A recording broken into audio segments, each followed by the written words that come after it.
All right, shalom everybody. Rob Vanoff here with TelosTorah and Rob on the Rock. I just did a short video on part of the Hebrew from Genesis 45 on the Rob on the Rock channel, so check that out if that's something you'd be interested in. Here I want to do another two verses. I want to do Genesis 45 verses 7 through 8 from the same Torah portion, Vayyiggash. That extends from the middle of Genesis 44 through chapter 47. Again, just such an incredibly emotionally moving and stirring account of Joseph's suspicion of his brothers, of their own character. Have they changed or not? He knows he has changed. And of course, how he finally shows himself that, yes, I am your brother Joseph. And I went over those, I think, verses 1 through 5 of Genesis 45 in that other video. So here for the TelosTorah channel, I want to do a few more verses from that same chapter, 45, 7, and 8. Here we have the Masoretic text on the left and the NASB on the right. And again, Joseph is teaching his brothers how to view their own history. He, as we saw in the other video, he understands why they would be distressed. He understands that they would feel shame and that they would feel terrified. He can identify with their viewpoint, and he speaks the truth. He says, you did sell me here. You sold me here. Except he tells them they need more information. They need other information.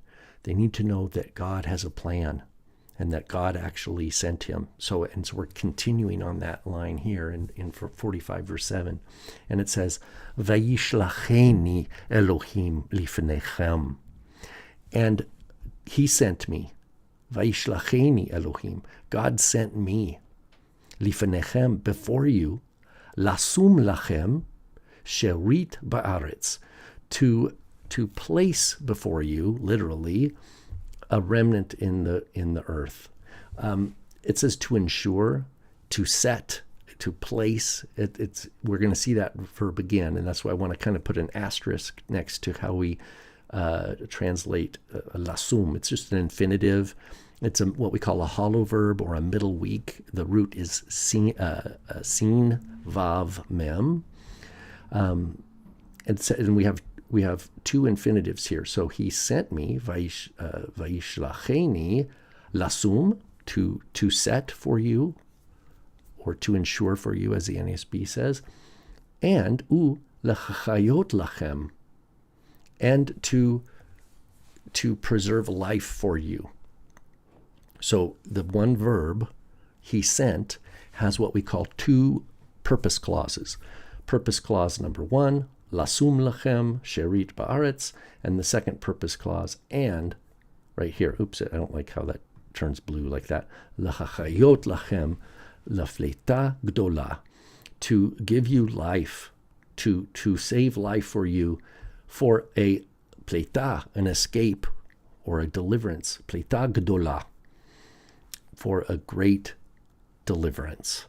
So this is God doing something that is wonderful for his people, for his covenant people, showing faithfulness to his covenant promise, but it's beyond their scope.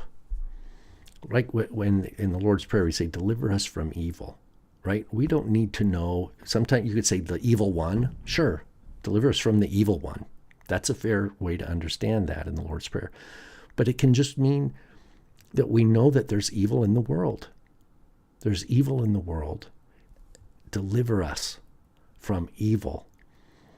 That means we're just relying on God, and we're confessing our dependence on him, because we could have the best surveillance technology in the world, and we still couldn't map out and anticipate what evil's going to do, right? And we're not supposed to live that way.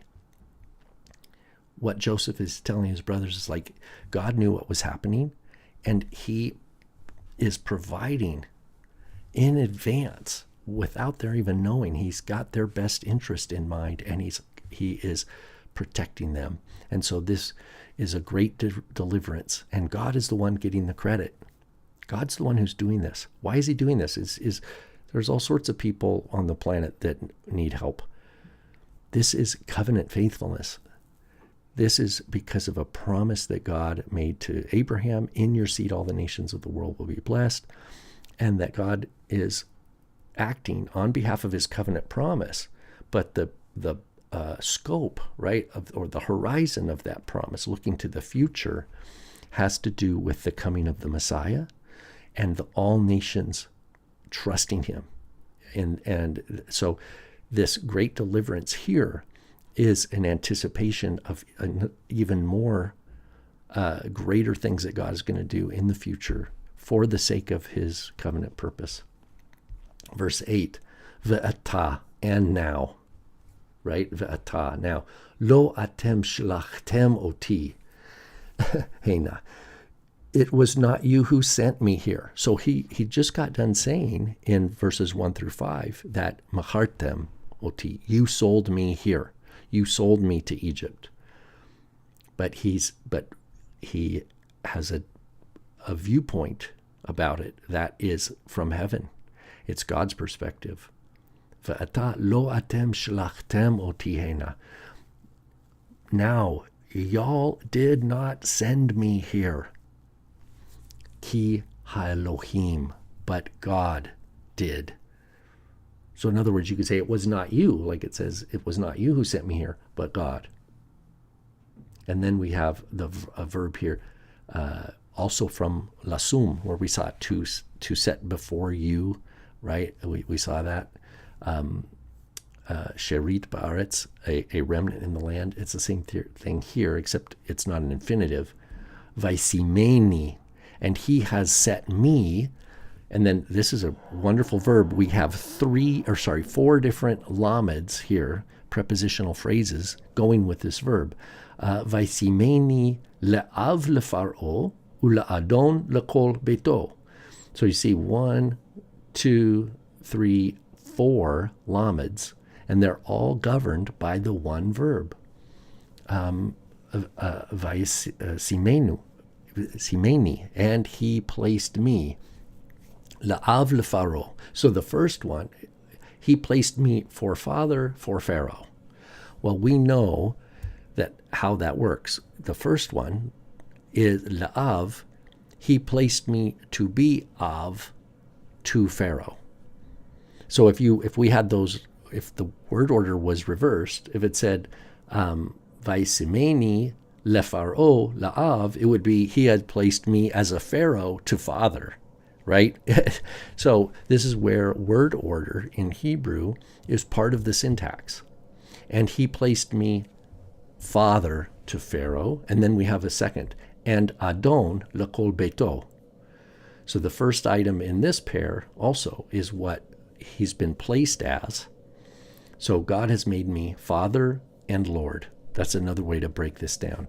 Vaisimeni le'av u Adon. He has placed me to be father and Adon and Lord. And then more specifically, La'av leFaro, as a father to Pharaoh, Ul Adon lekol beto, and as Lord to his whole house. And we know that the O here, this suffix, his, must refer back to Pharaoh. That is, to Pharaoh's house. And then we have Moshel b'kol Eretz Mitzrayim. Moshel is ruler.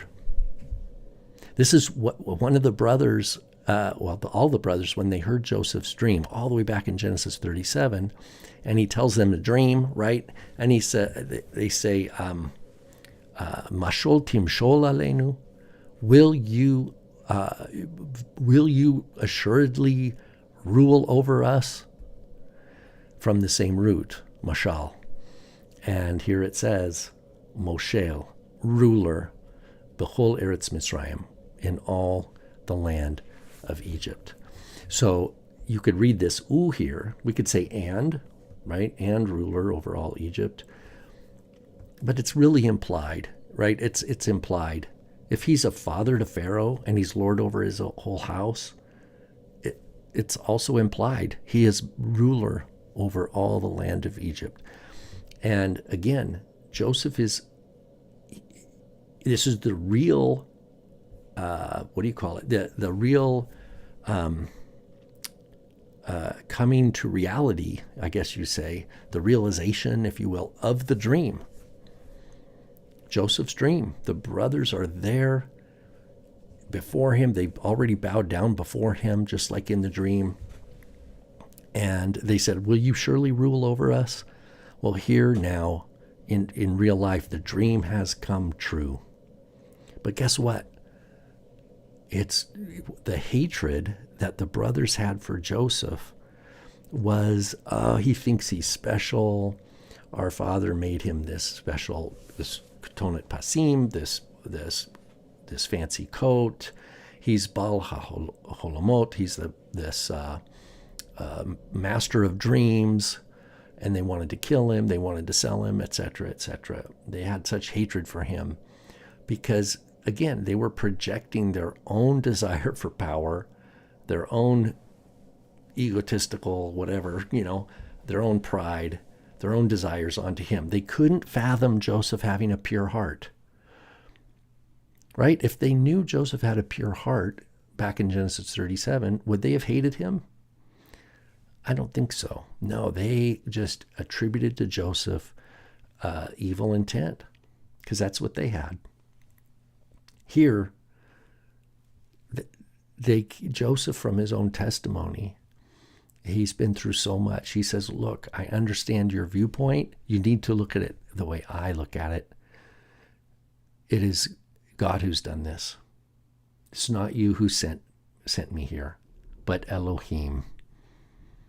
God has put me in this position for a great deliverance for our people.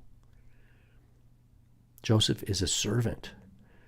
Even though he's Moshel B'chol Eretz Mitzrayim, he is a servant leader. He doesn't view himself as like somehow deserving of this position. He doesn't view himself as in a situation now where he can just, multiply gold for himself, horses for himself, concubines, all the things that Solomon was warned about, the things that we're warned about in the book of Deuteronomy of a king, what a king has a power to do and the kind of damage and destructive path that kings can go down because of the problem of the human heart and the lust for power, etc. And to acquire things of this world. Joseph's not motivated by any of that. There's not a whiff of that here. Joseph has a pure heart. He seeks God's kingdom first, and he sees the truth of the matter, and he's conveying the truth of the matter. In spite of the heartbreak, in spite of how he's been treated, he loves his brothers. He gives glory to God. And he says, our family has salvation now through me because of what God has done. And he, of course, like we said in the other video, the forgiveness is implied. He never says, and Joseph forgave his brothers. He doesn't need to. He's telling them, God has put me here. I am like a father to Pharaoh. I am Lord of all his house. I am ruler of all the land of Egypt. Even though you sold me, you threw me in a pit and you sold me and lied about me to my father, which he doesn't know all that detail yet. But Joseph is able to see his life in spite of the pain, in spite of the heartbreak, in spite of the mistreatment and the injustice. And he does not lead with those things. Those things are not at the top of his list. They're not at top of mind. What's at the top of his mind? What God thinks. What God does. That's what matters. God's perspective is what matters. And that's the lesson, what Yeshua says. Seek first the kingdom of God and his righteousness, and all these things will be added to you. We have that lesson loud and clear here in the story of Joseph. All right, friends, a big Shabbat Shalom to you. I hope this is encouraging to you. Like I said, the other videos on the Rav on the Rock channel for Vayyiggash, going over a few different verses here from the same wonderful passage.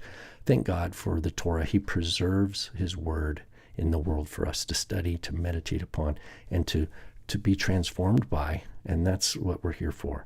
All right, friends, shalom.